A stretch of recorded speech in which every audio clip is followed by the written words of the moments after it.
pense que Meretz a fait une erreur très grave en faisant entrer à la Knesset sur sa liste cette jeune personne qu'en fait personne ne connaissait. Vous savez que Meretz est un parti qui continue à croire et à encourager, à travailler pour la coexistence judéo-arabe en Israël et donc à promouvoir toute forme d'alliance, y compris politique.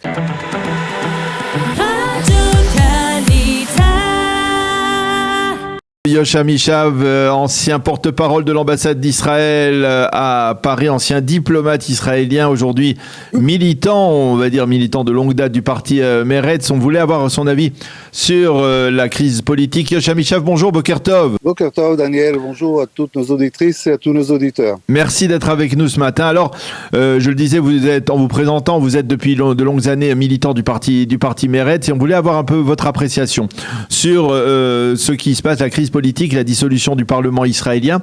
Est-ce que finalement, eh bien, les responsabilités ne sont pas partagées dans la chute de ce gouvernement? Finalement, comme le dit Naftali Bennett, les extrêmes ont provoqué sa chute. L'extrême droite d'un côté, avec certains de ses collègues de Yamina, mais aussi l'extrême gauche avec Rinaoui Zouabi du parti Meretz. Est-ce que finalement, ces responsabilités ne sont pas partagées? Oui, elles sont partagées, mais Daniel, vous savez bien que ça va beaucoup plus loin que ça, mais je ne veux pas éviter, je pense que Meretz a fait une erreur très grave en faisant entrer à la Knesset sur sa liste cette jeune personne qu'en fait personne ne connaissait.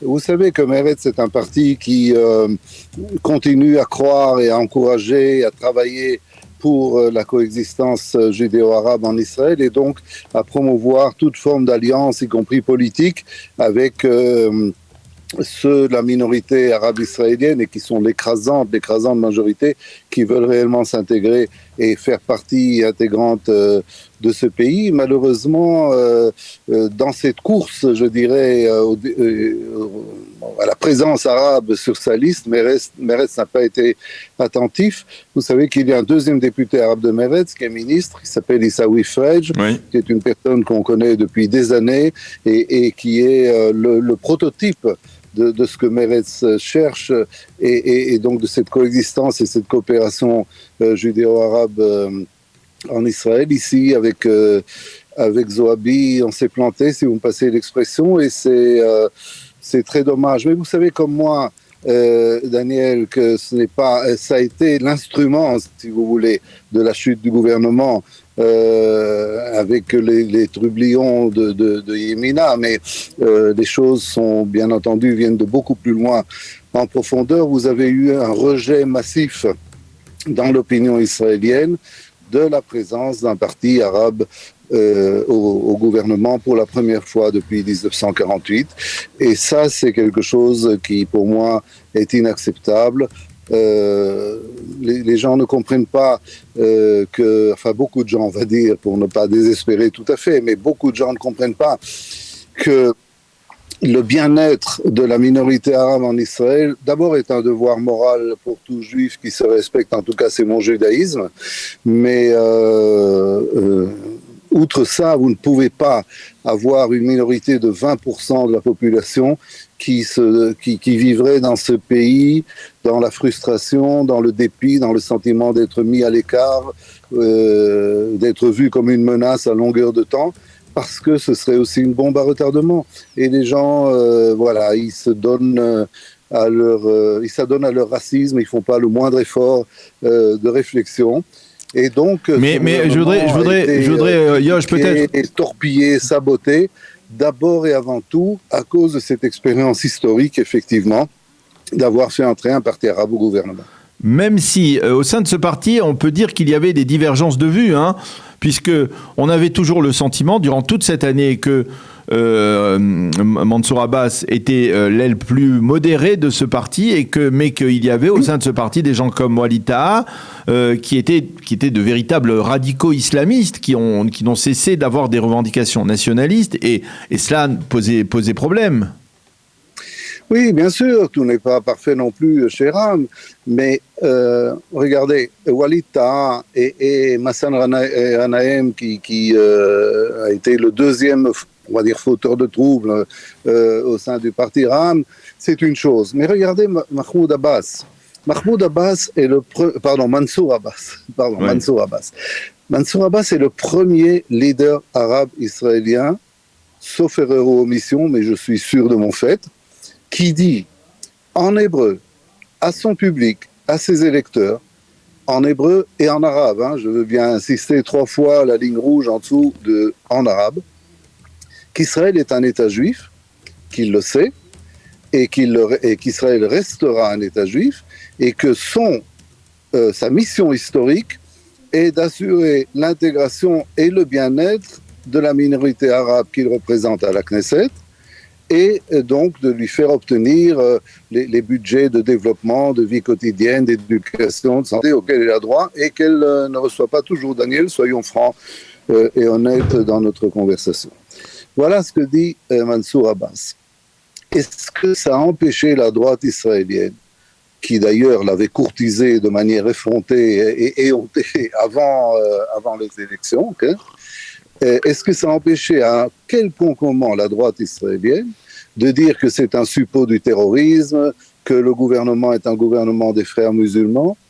Cet homme a été, et croyez-moi, je n'ai pas beaucoup de sympathie pour l'idéologie de Mansour Abbas, qui est un peu, je dirais, en forçant un peu le trait, mais qui est un peu le chasse de la minorité arabe, qui lui aussi fonctionne avec un conseil des sages religieux, etc.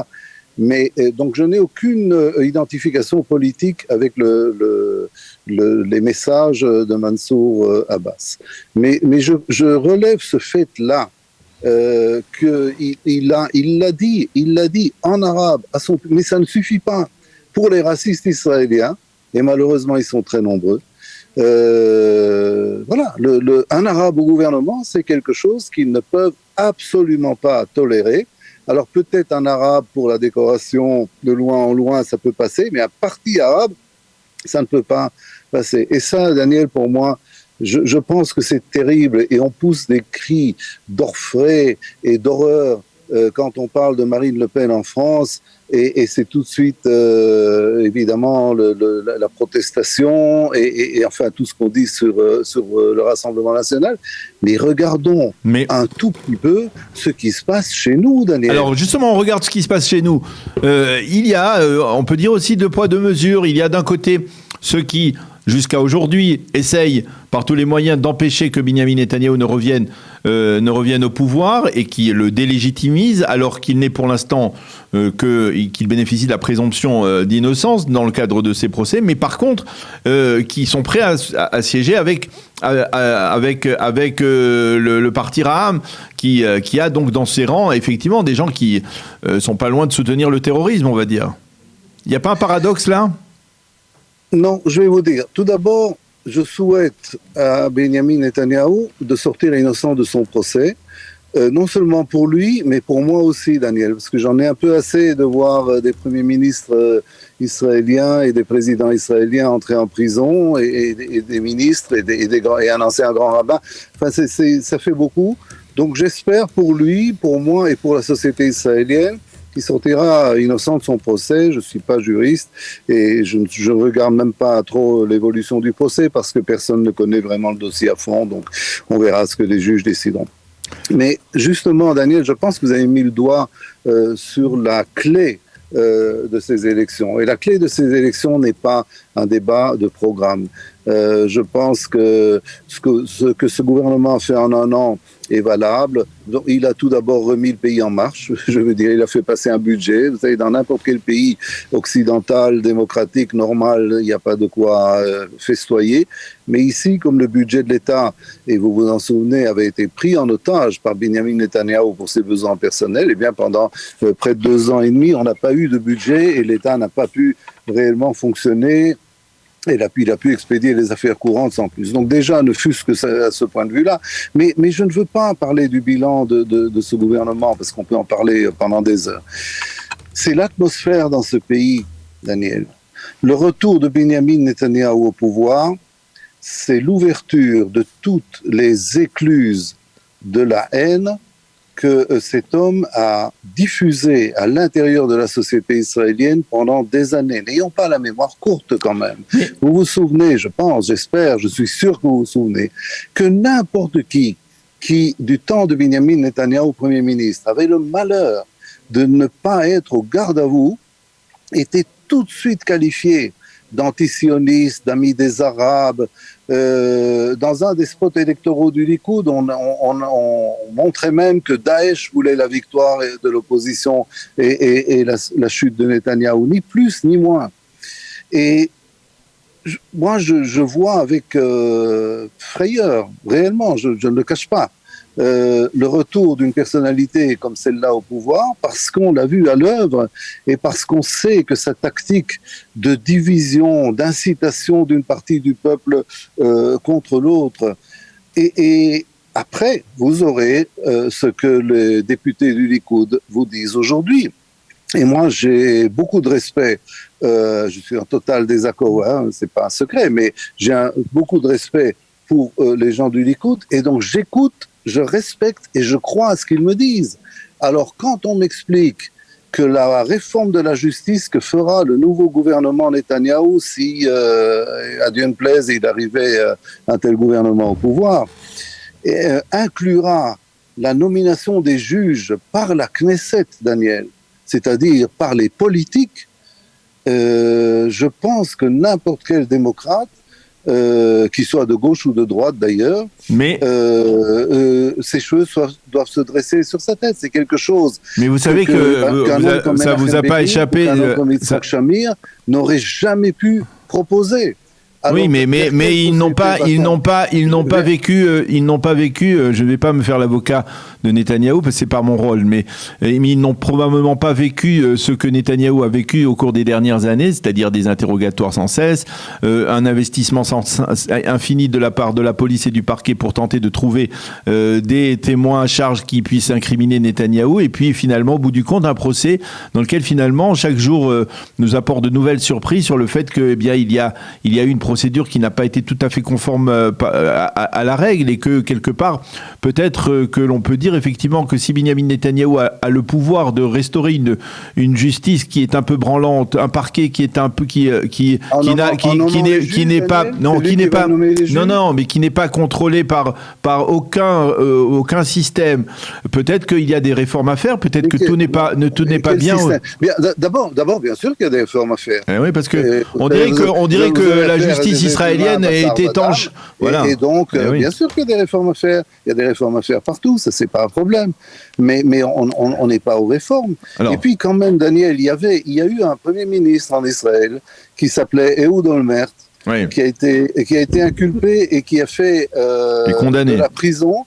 Il a été inculpé avec un acte d'accusation extrêmement pesant. Il a fini par faire de la prison pour 60 000 shekels, Daniel. Je répète, n'ayons pas la mémoire courte. Il a fini par perdre le pouvoir et faire de la prison pour 60 000 shekels. Alors, je ne dis pas, moi je pense qu'un Premier ministre, et d'ailleurs toute figure publique, ne peut pas prendre de manière illégale non plus un shekel. On est bien d'accord. Mais je constate que quand ces mêmes juges et cette même praklitout ces mêmes journalistes ont mené campagne, ont arrêté Olmert, l'ont inculpé, l'ont interrogé pendant des heures, ont cherché des témoins pour le faire condamner, etc., ils étaient parfaits, ils étaient impeccables, personne ne bronchait. Mais quand on touche au grand leader, au soleil d'Israël, au roi d'Israël, Bibi Melech Israël, alors là, c'est un crime de lèse-majesté. Et moi, je vous dis, Daniel, regardez, Yosh, on aura l'occasion certainement de reparler des procès de Benjamin Netanyahou. C'est pas encore terminé, mais quand même, je voudrais avoir avec vous, avant que nous terminions, une dernière réponse autour du parti Meretz. Le parti Meretz souffre apparemment justement de cette nomination de Rinaoui Zohabi qui l'a affecté. Vous pensez comment faire pour que Meretz puisse passer le seuil d'éligibilité, ce qui ne semble pas tout à fait évident dans les derniers sondages, à votre avis, en perspective des élections de novembre? Écoutez, c'est très difficile. C'est vrai que je suis lié au parti Meretz. Je ne vois plus les sondages d'opinion en profondeur. Je suis tout à fait hors de ces cercles-là. Je ne fais plus d'études qui me permettraient de dire. Simplement, je vais vous dire une chose. D'abord, comment faire pour que Meretz passe le seuil d'éligibilité, c'est une question qui me préoccupe à moi et à tous ceux qui ont des sympathies ou qui votent ou qui votent pour Meretz.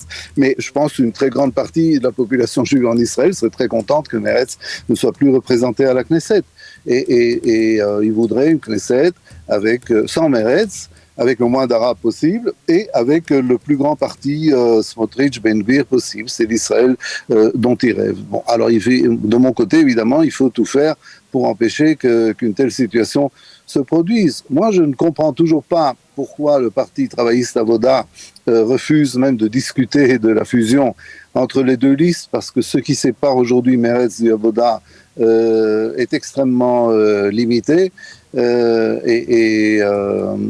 vous souvenez, Daniel, de la devise de ma Belgique natale qui dit que l'union fait la force, mais voilà, ça ne se fait pas, semble-t-il, pour le moment, et il est possible qu'il n'y ait pas assez de temps pour que ça se fasse en vue des prochaines élections. Alors il faudra simplement que Meretz se batte, il faudra que chacun aille convaincre autour de lui, et quand je dis convaincre, c'est pas aller faire changer d'avis quelqu'un qui a des opinions, une idéologie déjà très tranchée. Je pense qu'on peut pas réellement convaincre quelqu'un de changer de camp politique, mais par contre de faire voter les gens, parce que les gens qui sont sur cette ligne idéologique du Meretz.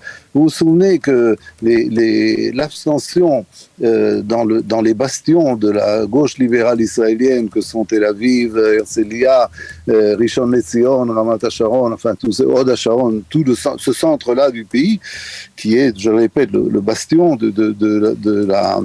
du libéralisme ou de la gauche, même israélienne, le taux d'abstention est toujours autour de 30%. Oui. Alors que ce qui me paraît hallucinant. Chaque fois, je devrais être habitué quand même, mais chaque fois, je tombe de ma chaise. Je dis, mais ces gens sont irresponsables, parce qu'en face, vous avez des gens hyper motivés, qui sont aujourd'hui animés par une volonté de revanche qui fera beaucoup de dégâts s'ils reviennent au pouvoir, et ils iront voter en rang par trois, et ils auront un taux de participation de 80-85%. Voilà. Alors, écoutez, Yosh Amichav, on est obligé de prendre congé. Suicidaire, et se mettre au travail pour que Meretz puisse effectivement revenir dans la Knesset prochaine. Eh bien, merci beaucoup, Yosh Amichav, d'avoir accepté de dialoguer avec nous ce matin après les derniers développements politiques en Israël. Merci d'avoir été avec nous. Bonne journée, à bientôt. C'est moi, Daniel, à bientôt.